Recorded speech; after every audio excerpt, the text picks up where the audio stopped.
करना का चाहते हो विनोद? ना तिकडल्या साईडनंच गेलो होतो मी पण. थांब.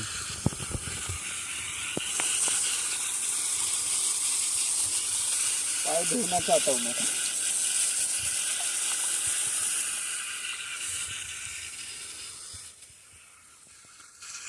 हे आहे भिगवण आणि इकडे मी दिसतोय. आणि भिगवण म्हणजे भिगवण पक्षी बिक्षी काय नसतं भिगवण. तर आम्ही पोहोचलोय भिगवणला दुपारी 12:30 वाजता आणि एक दिसला आम्हाला फ्लेमिंगो आणि बाकी बगळे वगैरे पण आहेत. इथे एक फ्लेमिंगो आहे उभा. पण आता मी 4 वाजता येणार आहे तिकडे.